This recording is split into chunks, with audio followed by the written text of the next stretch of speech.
Bismillahirrahmanirrahim.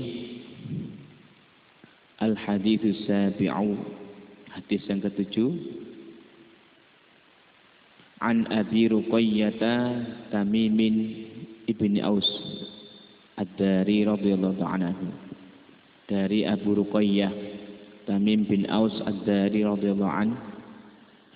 Anna Nabiya sallallahu alaihi wasallam qala, sungguhnya Rasulullah SAW bersabda, ad-dinu an-nasihah, agama adalah nasihat. Qulna, kami bertanya, liman ya Rasulullah, nasihat itu untuk siapa wahai Rasulullah?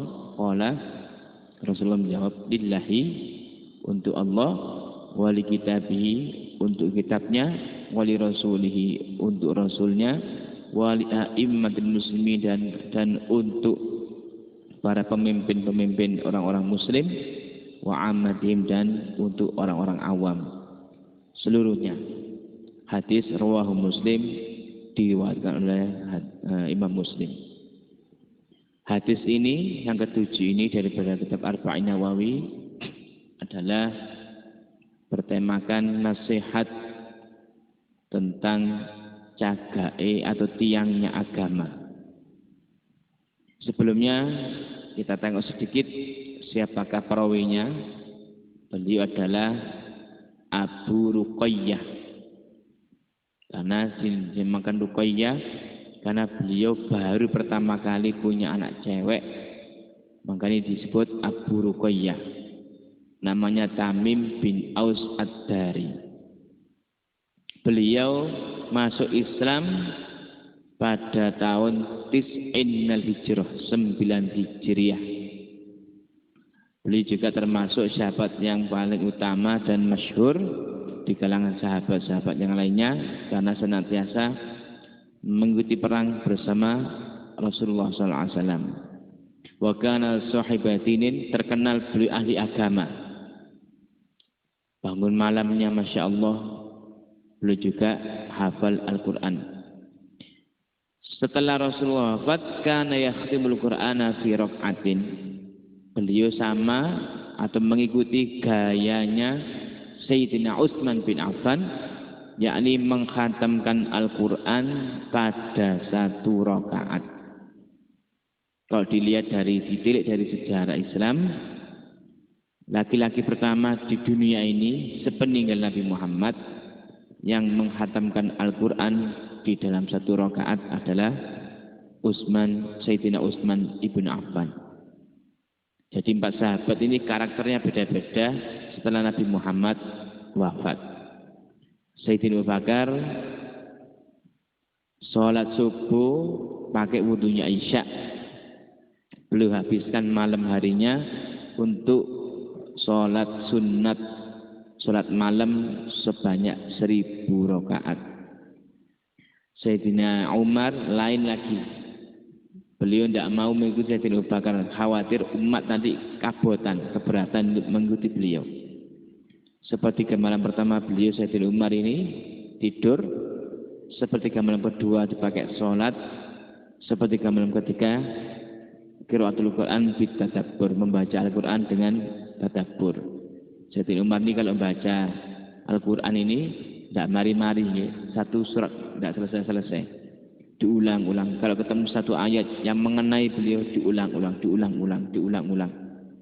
Sehingga putra beliau selalu nunggu sebagai pengingat. Abdullah bin Umar, baba wis azan, Abdullah bin Umar itu sudah azan. Karena yang azan waktu itu bukan Bilal lagi. Setelah Nabi Muhammad wafat kan Bilal sudah tidak mau azan. Yang azan waktu itu Abdullah bin Maktum. Itu seandainya tidak diingatkan putranya, Sayyidina Umar terus-menerus akan membaca Al-Quran. Ayat itu diulang-ulang terus. Yang saya baca di sejarah itu surat Yasin tidak selesai. Sampai ayat al-yawma nakhtimu ala afwahihim wa tukallimuna aydihim wa tashhadu arjuluhum bima kanu yaksibun. Maknanya kan mengena beliau. Pada hari ini nakhtimu, aku tutup mulutmu. Aku buat bicara tanganmu. Aku buat bersaksi kaki-kakimu. Dengan ulah yang perbuatan yang kalau perbuat selama di dunia ini. Diulang-ulang terus.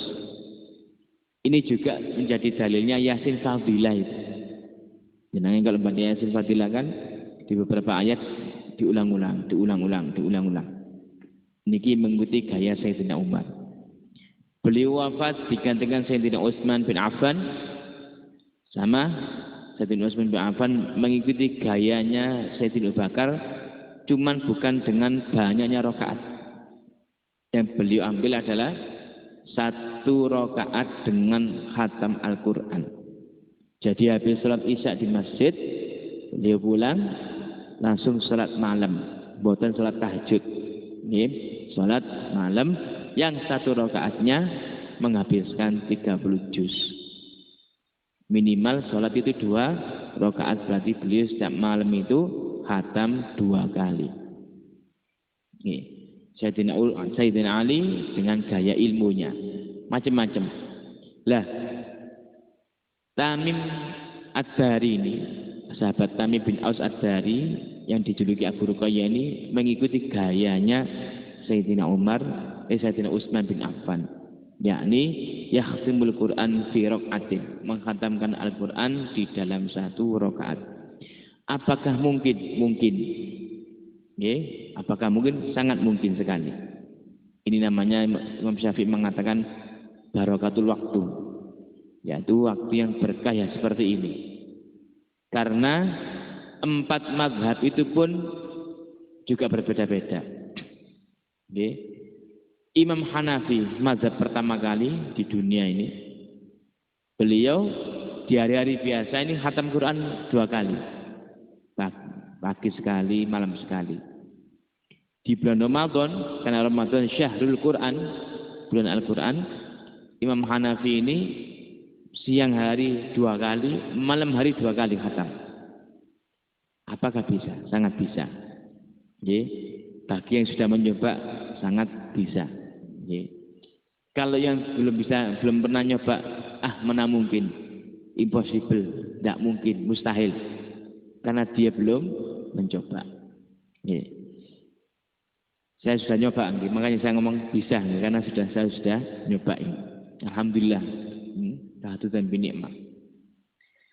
Imam Syafi'i setiap hari khatam di luar Ramadan.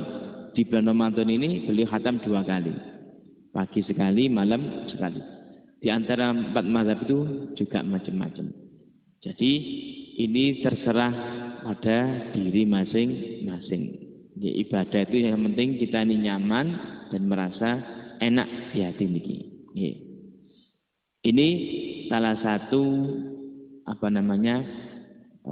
kebiasaan perawi hadis ini yang bernama Tamim bin Aus Ad-Dari. Tatkala beliau datang ke Madinah, ini beliau niki sing bagian ini. Jadi dulu kan boten wonten napa jenenge lampu. Kebiasaannya Tamim bin Aus ini karena sudah merasakan kenikmatan Islam, kenyamanan Islam, ketenteraman dalam Islam, beliau ini punya bahasa yang Jawa sakniki oblik, disumet, ditaruh di tiang, digantungkan di tiang-tiang masjid, sehingga para sahabat bisa murajaah, bisa ngaji dengan penerangan dari beliau ini. Sehingga Nabi Muhammad sampai bersabda, "Nawwarta masjidana." Wahai Tamim bin Aus Ad-Dari, engkau telah menerangi masjid-masjid kami. Nawwarallahu 'alaika fid dunya wal akhirah. Maka Allah, mudah-mudahan Allah menerangi, memberikan cahaya untuk panjenengan, untukmu wahai Tamim, baik di dunia dan akhirat. Amma wallahi law kana li ibnatun la ankahtukaha. Ini supaya kanjeng Nabi, demi Allah, jika aku mempunyai seorang putri lagi, dia anak wedok maneh, pasti kamu akan aku nikahkan dengan putriku itu. Sayangnya wis entek, sudah dinikah Sayyidina Utsman 2, makanya itu Nuran julukannya Sayyidina Utsman. Kemudian Siti Fatimah pun dinikahi Sayyidina Ali. Akhirnya ada seorang sahabat Ansor mengatakan, kanjeng Nabi, kalau siap putri saya untuk dinikahkan dengan dirinya. Ya sudah, akhirnya kanjeng Nabi menikahkan putrinya itu dengan Tamim bin Aus Ad-Dari niki kebiasaan beliau. Jadi ada beberapa kebiasaan atau amaliyah para sahabat itu yang membuat Rasulullah ridho. Kalau kanjeng Nabi ini ridho, insya Allah Allah itu pasti ridho. Karena orang yang paling Allah cintai, orang yang paling Allah ridhoi di dunia ini adalah Rasulullah. Jika kita senangkan, maka Allah pun pasti senang. Sebagaimana halnya ada seorang ajuzah, perempuan tua. Setiap kali mau masuk waktunya sholat, beliau ini nyumet bukhur. Bukhur ini arang dikasih, jadi kayu dibakar, kayu wangi, minyak wangi itu. Ya seperti jenengan kalau lihat Maulid Nabi di kalangan Habib-habib itu di pondok-pondok salaf, ya ada arang kemudian ditaburi kayu yang baunya wangi. Dan ini perempuan ajuzan seperti itu. Setiap kali mau azan, kira-kira setengah jam atau 4 jam sebelumnya diutar masjid. Sehingga Rasulullah masuk, para sahabat masuk, mesti tercium bau wangi. Setiap sholat seperti itu. Pada suatu zuhur, kanjeng Nabi pas masuk, kok tumben mambu wangi, bau wanginya sudah tidak ada. Kemana ini? Kedengar kabar kanjeng Nabi, jadi pagi kira-kira jam 10 si dia meninggal dunia, kapundhut. Akhirnya kanjeng Nabi mengutus satu sahabat, ini tidak jadi sholat dulu. Mengutus satu sahabat datang ke rumahnya, bilang kepada keluarganya, jangan disolati sebelum aku datang. Jadi yang menyolati kanjeng Nabi, yang ngubur kanjeng Nabi. Niki karena kanjeng Nabi ridho dengan perbuatannya, mewangikan masjidnya Allah Ta'ala. Ala kulli hal, di masjid ini semuanya sudah lengkap.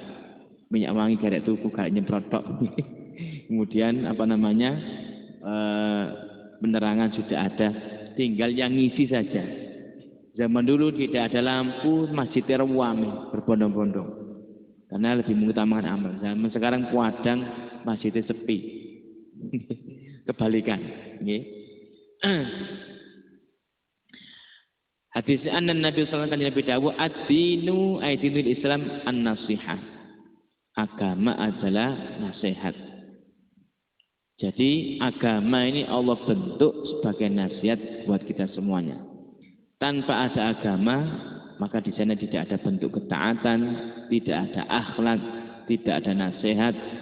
Yang terjadi kebrutalan, kemungkaran, kemaksiatan dan lain sebagainya. Maka di sini simple. Agama itu adalah nasihat. Nah, orang itu berparas agama, dakwah niku macam-macam ya.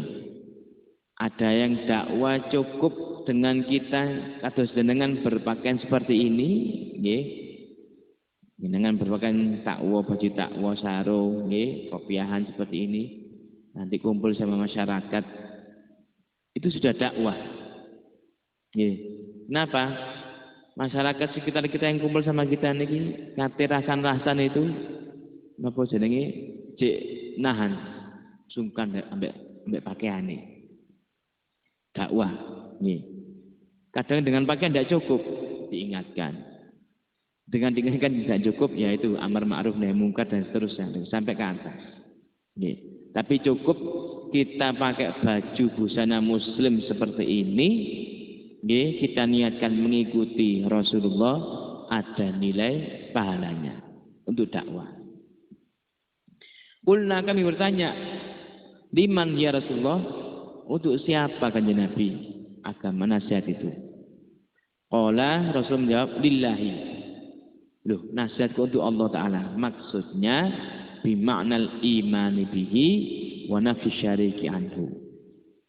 Yang dimaksud agama ini nasihat untuk Allah, ini kita sebagai hamba wajib mengimaninya dan menghilangkan segala bentuk kesyirikan kepada Allah Ta'ala. Syirik itu ada dua, asyirkul akbar wa syirkul asghar. Syirik besar, syirik kecil. dikatakan syirik besar karena pelakunya itu dijatuhi hukum kafir, sudah murtad, kafir. Nggih. Contohnya apa? Yang pertama, asyirkut ta'atuli, syirik kekosongan Tuhan dari pikirannya. Karena dia mulai semenjak lahir sampai dewasa, tidak diperkenalkan Tuhan Allah kepada dirinya sama orang tuanya. Fir'aun, Namrud, dan raja-raja kafir yang lainnya banyak sekali. Sehingga dirinya sendiri mengaku Tuhan, pangeran.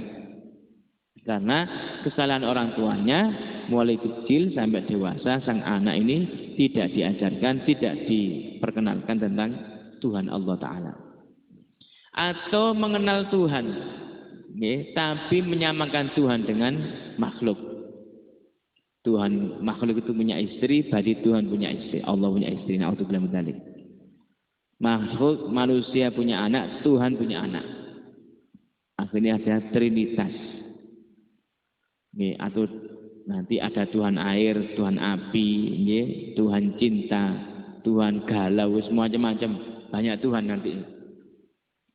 Jadi meyakini adanya Tuhan, tapi menyamakan Tuhan dengan makhluk. Ini juga syirik besar. Nah niki pelakunya ini dikategorikan sebagai hukum kafir atau murtad, keluar dari agama Islam, baik perilaku ataupun ucapan. Ada syirik termasuk syirik besar, dohirnya bentuk taat, tapi hakikatnya syirik. Dohirnya taat, tapi hakikatnya syirik. Bentuk ketaatan. Apa contohnya? Berangkat umroh dari Gresik atau haji. Besok ini haji berangkat dia. Ternyata wayai tawaf kudum, tawaf ifadah, menang-menang gue gunting. Karena orang umroh kan biasa dikasih ada tas cangklong gitu, gue mepet-mepet Ka'bah, sesuai di gunting. Krik. Pulang dipendem di depan tokonya gaya pelaris. Dohirnya ini taat, bentuknya ketaatan, haji ataupun umroh, tapi hakikatnya syirik. Meyakini kepercayaan kiswa ini dengan kepercayaan Tuhan. Na'udzubillah min dzalik, menandingi kepercayaan kekuatan Allah Ta'ala.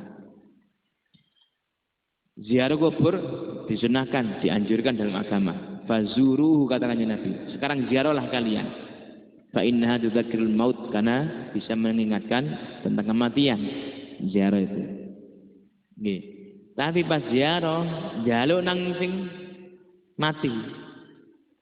Mbak, sunambel aku njaluk oma, sunambel lek tawasul ndak masalah. Nggih. Kalau tawasul teman jenengan ndak masalah. Memang tawasul itu ada nasnya. Ya ayyuhalladzina amanu taqullaha wabtaghu ilaihil wasilah. Carilah wasilah, tawasul. Bertawasullah. Karena mungkin kita ini doa sendiri tidak sampai karena banyaknya dosa pada diri kita, akhirnya kita pakai wasilah. Wasilah itu perantara orang soleh. Orang soleh ini walaupun meninggal, mereka ini hakikatnya hidup. Dalilnya surat Al-Baqarah ayat 153. Ya ayyuhalladzina wala taqulu liman yuqtalu fi sabilillahi amwat bal ahya'un walakin la tash'urun. Janganlah kamu kira orang yang meninggal di jalan Allah itu mati, tapi mereka yang hidup. Akan tapi kamu tidak menyadari mereka ini hidup. Jadi kita tawasul pada orang soleh, baik yang hidup ataupun yang mati ini diperbolehkan. Ada nas Al-Qur'annya, Al-Baqarah. Ya ini bentuk ketaatan ibadah nih, karena ada perintah dari Nabi Muhammad fazuruhu. Tapi kalau minta kepada kuburannya itu yang jadi syirik. Na'udzubillah min dzalik niki. Ya ini syirik besar. Ada syirkul asghar, syirik kecil, yaitu riya sama ujub. Riya sama ujub. Ujub niku bangga diri. Riya kepingin dipuji orang. Yang bisa mengerti dua penyakit ini hanya orangnya yang menderita ini. Menderita penyakit riya sama ujub. Atau termasuk syirik kecil. Berobat ke sana, pakai obat ini nggak cocok, obat ini nggak cocok, obat ini nggak cocok. Pas obat ini, lah kok cocok? Wah, gara-gara obat ini aku waras ini. Gara-gara obat ini saya sembuh. Ini yang syirik kecil. Untungnya, kita sebelum meminum obat tersebut ini kita baca basmalah. Jadi bismillah itu menetralisir atau menghapus dosa syirik kecil tadi itu. Ya ini koyok menyamakan kekuatan pil itu dengan kekuatannya Allah. Soalnya nggak ngefek belas, nggak level. Nah itu yang dimaksud nasihat agama ini, nasihat untuk Allah adalah beriman kepadanya dan menafikan kesyirikan pada Allah Ta'ala. Kemudian wal qiyamu bi ta'atihi, tetap sabar untuk menjalankan perintahnya, taat padanya. Salah satunya kita di bulan ini adalah puasa. Di bulan Ramadan ini kita menjalani puasa ini sekaligus kita ini menjalankan 3 bentuk kesabaran. Kesabaran pertama kita ini apa? Taat. Taat pada Allah. Ini perintahnya puasa. Wonten tiyang salat 5 waktu tapi Ramadan enggak poso, muspro. Percuma. Atau sebaliknya, puasa Ramadan puasa tapi mboten salat, ya percuma. Karena ibadah salat sama puasa niku sami, kutiba alaikumusam sami wa aqimus shalah. Pengecualiannya hanya beberapa. Kemarin yang saya utarakan ke jenengan yang tidak wajib puasa, orang yang sudah tua rentah sekiranya nanti jam 10, jam 9 ngeluh bahkan sampai semaput sudah tidak wajib puasa. Tapi baik wayar fidyah. 1 hari 1 mud. Yang kedua, orang yang tidak wajib puasa cukup membayar fidyah saja. Yang sakit kata dokter, tidak ada harapan sembuh. Setiap hari disuplai dengan obat. Yang ketiga, orang pikun. Selain ini tidak ada rukhsah. Kalau sudah balik, akil, balik, tamyiz, sudah kewajiban untuk puasa dan menjalankan sholat.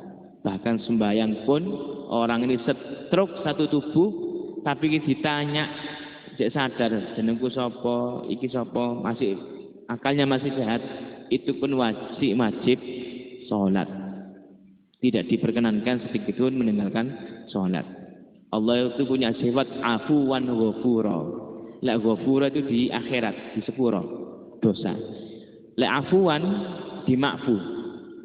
Kita seharusnya sholat itu wajib berdiri, sholat wajib karena kita tidak mampu, kita duduk.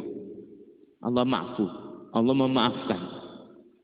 Seharusnya kita wudhu harus pakai air karena ada air, tapi dokter mengatakan tidak boleh bu, tidak boleh pak, sampai kena air tambah sakit. Sudah kita tayamum pakai debu.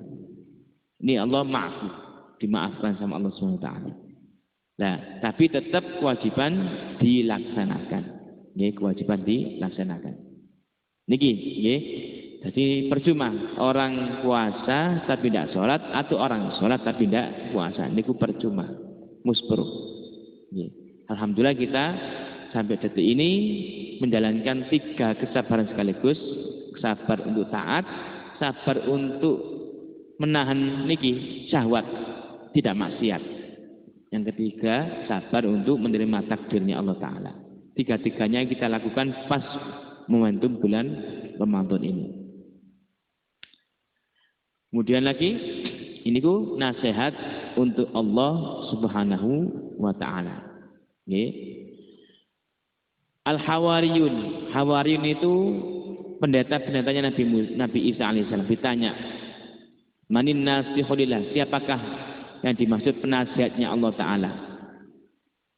Dia menjawab, Nabi Isa menjawab niki, alladzi yuqaddimu haqqallahi ala haqqal khalqi. Orang yang lebih mendahulukan haknya Allah daripada haknya makhluk. Lebih mendahulukan haknya Allah daripada haknya makhluk.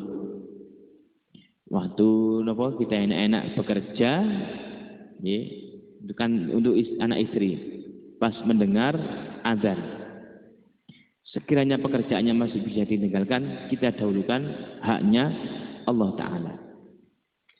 Jadi saya teringat guru saya waktu saya ngaji tasawuf, kalau kita ini sama Allah niki nomor satukan, segalanya nomor satu, maka kehidupan kita nanti akan dinomor satukan oleh Allah Subhanahu wa Ta'ala. Wah sembahyang di azan gak teko kok zuhur jam kali, jam setengah kali, bahkan jam 2 lebih undur-undur. Maka kebaikan yang seharusnya kita terima sama Allah diundur. Jadi kita perlu introspeksi diri. Boleh jadi kenapa kita ini sama tetangga, pekerjaannya sama, gaji sama, tapi tonggo iki kok wis esuk tuku motor, kene jek sepeda motor. Dia sudah bisa haji, kini masuk umroh. Ya, kemungkinan bentuk ketaatan kita kepada Allah ini kurang. Dia ini orang ini Masya Allah belum waktunya azan wis berangkat. Yang sebelah sini nunggu azan, nunggu qomat baru berangkat. Atau mboten tadi itu, alah nanti aja sholat zuhur jam 2 bisa. Sholat asar jam 5 juga masih bisa. Maka semua kebaikannya pun Allah undurkan, Allah akhirkan. Ada nas hadisnya itu. Itu kata Nabi Isa alaihissalam, yang dimaksud nasihat Allah kepada kita ini adalah kita mendahulukan haknya Allah daripada haknya makhluk. Kemudian yang kedua pertanyaannya, agama ini nasihat lillahi wali kitabihi, untuk kitabnya, yakni Al-Quran. Maknanya apa niki? Bi maknal imani bihi wal amal bima bihi. Mengimani Al-Quran 30 juz ini dan mengamalkan semampunya isi Al-Quran.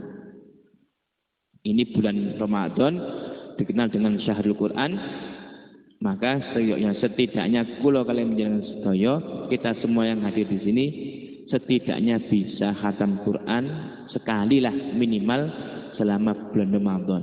Syukur-syukur lebih dari sekali. Bukan tadarusan bersama mboten, baca sendiri maksud saya.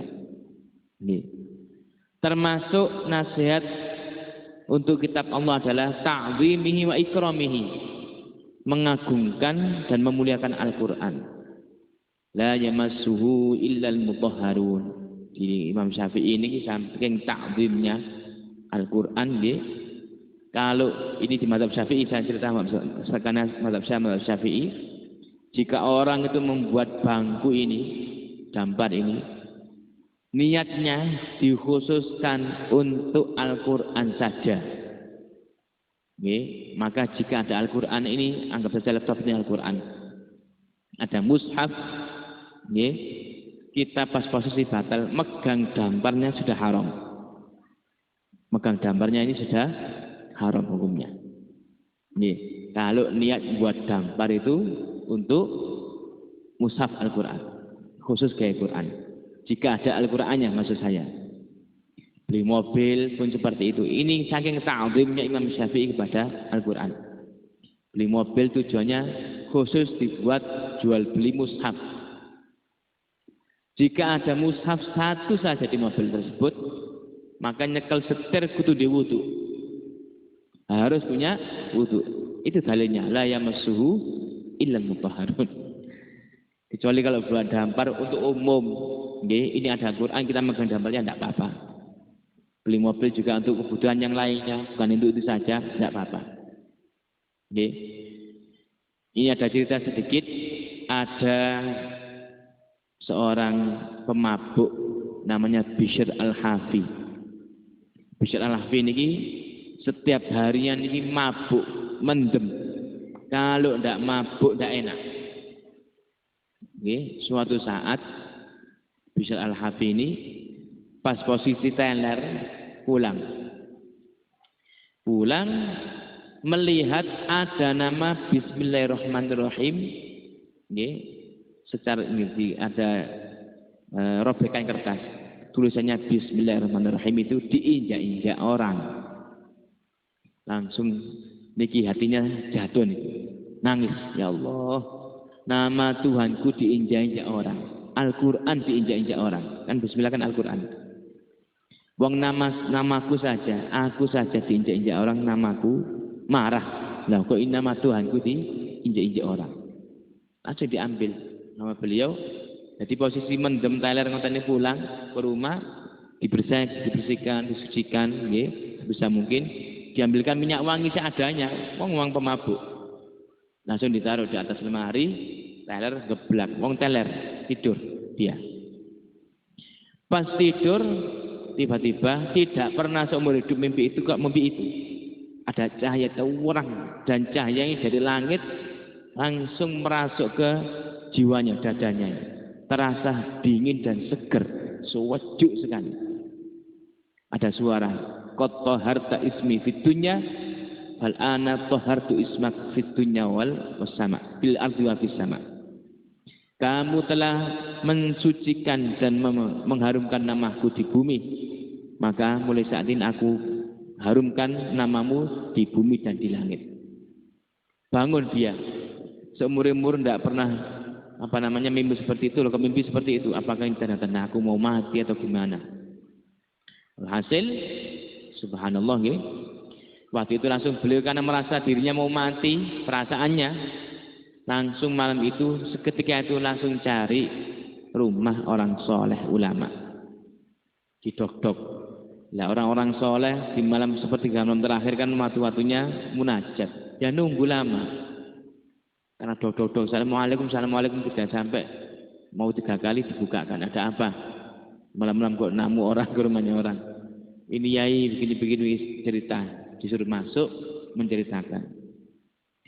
Kata sang kiai orang soleh tersebut, wahai Bishr Al-Hafi, kamu ini sama Allah masih disayang. Diingatkan dengan cara ini, Allah mengingatkan kamu. Sudah sekarang pulang kamu mandi taubat, sholat isya. Tadi belum sholat isya soalnya, mendem. Dan nanti sholat subuh berjamaah. Sudah dilakukan perintahnya kiai, pulang, mandi, taubat. Ya, habis itu sholat isya, sholat taubat. Habis itu subuh di masjid, pulang dari masjid, tiba-tiba melewati sekumpulan anak. Awas torik nonton. Allah ngasih ilham kepada mulutnya anak-anak ini. Torik, kasih jalan. Ada ulama besar lewat, namanya Bishr Al-Hafi yang tiap hari sholat malam sebanyak 1000 rakaat. Padahal baru tadi malam taubat.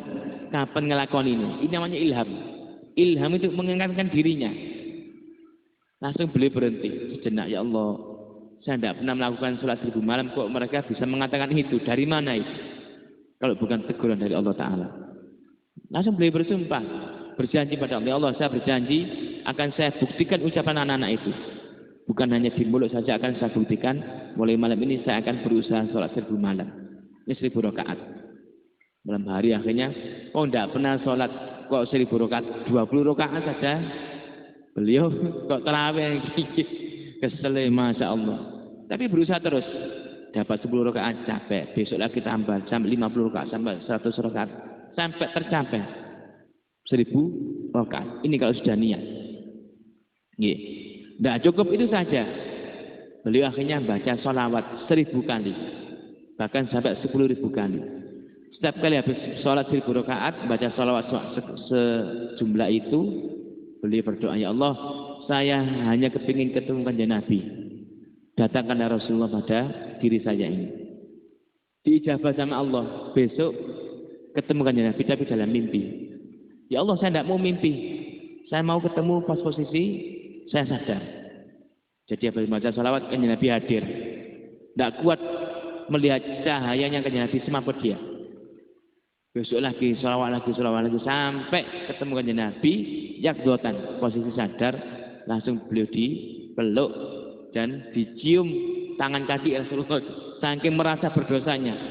Rasulullah, aku ini umatmu. Jenengan akoni saya ini umat jenengan. Saya ini banyak dosa, belum merasa saya kalau tidak mabuk, tidak enak kan Nabi. Saya sudah taubat dan nasuha. Semua diutarakan, akhirnya Nabi sudah tak sepuro. Kamu masih tak akui umatku. Sudah, apa maumu? Keinginanmu apa kalau ketemu aku di sini? Jalukmu apa kalau ketemu dengan Kanjeng Nabi, saya minta jenengan bacakan sirah jenengan, sejarah jenengan mulai lahir sampai jenengan wafat. Karena itu mukjizat jenengan bisa bercerita seperti itu. Nanti aku catat supaya aku bisa meniru dan aku tularkan ke anak cucuku dan bisa bermanfaat untuk umat. Jadi Kanjeng Nabi setiap hari datang ini bercerita tentang mulai beliau lahir sampai wafat. Beliau nulis. Jadi 5 jilid sekarang kitabnya. As-Siratun Nabawiyah Ibn Hisham. Ini dibaca seluruh pondok di dunia, bukan Indonesia mau sedunia. Bahkan kampus-kampus Islam sekarang sudah memakai kitab tersebut. Ini namanya As-Siratun Nabawiyah Ibn Hisham. Kitabnya beliau. Ini, karena Allah ridho sebab menyelamatkan kalimat basmalah tadi. Bukti ta'zim kita kepada mushaf, kepada kitab Allah adalah memuliakannya. Saya dulu di pondok ini diajari guru saya waktu ngaji tasawuf. Jika ini Al-Quran, kemudian kita naruh kitab di atas Al-Quran, kena takzir. Dipanggil kita ditakzir. Dihukum kita. Kenapa? Sumbernya ilmu-ilmu kitab semua dari Quran. Kalau naruh Quran harus paling atas sendiri. Jangan ditumpuk yang lainnya. Saat ini mboten ya. Makanya kan para kiai, kenapa para kiai, para ustadz kalau membuat undangan basmalah, assalamualaikum mesti pakai bahasa Indonesia. Khawatir kalau nulis undangan bismillah pakai Al-Quran, gaya bungkusnya kacang mungkin. Ini gaya bungkusnya sego kerawu mungkin. Tidak hormat. Bahkan kita kan di pondok-pondok kan sudah diajar kalau ada Al-Quran jatuh diciumi, nanti tanda kiamat yang paling besar ini bisa kita ketahui. Kiamat tidak ada yang tahu, cuman kan Nabi cuman ngasih tahu sementing kiamat dina Jumat teko. Yang paling besar tanda kiamat sekarang ini hari Sabtu kita beli mushaf baru dibuka kosong, tidak ada isinya. Kita beli lagi yang baru dibuka kosong, install di HP tidak ada. Wah, sudah pasti Jumat ngarep kiamat. Jumat depan pasti kiamat. Tanda-tanda kiamat yang paling besar ini salah satunya adalah Allah memuliakan kalamnya dengan mengangkat semua tulisan-tulisan Al-Quran dari atas muka bumi ini sebelum bumi digonjang-ganjingkan sama Allah Ta'ala. Idza zuzilatil ardu. Makanya, kalau kita mau mengaji Al-Quran supaya Al-Quran merasuk ke jiwa kita, suci, kondisi suci, bajunya yang bagus. Wong kita nih ngaji Quran nih, membaca Quran sama saja kita berbincang-bincang dengan Allah Ta'ala. Kata Imam Hanafi, man arada an yukallimahullah, barang siapa yang ingin ngobrol sama Allah, falyaqra'il Quran, wajan Al-Quran. Jadi kita baca Quran ini sama saja kita ngobrol dengan Gusti Allah Subhanahu wa Ta'ala. Oleh sebab itulah supaya Al-Quran untuk anak-anak kita barangkali Al-Quran biar cepat masuk, maka takzimnya kita kepada Al-Quran harus nomor 1. Dengan cara-cara yang diajarkan oleh para ulama kita ini. Ya, mudah-mudahan sedikit ini ada manfaat dan barokahnya. Mudah-mudahan kita semuanya bisa menangani Ramadan ini sampai nutup dan bisa menggapai Lailatul Qadar.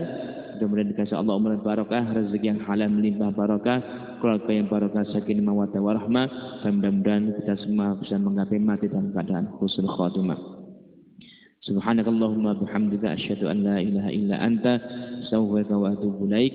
Rabbana taqabbal minna wa qabbal bisul Fatihah.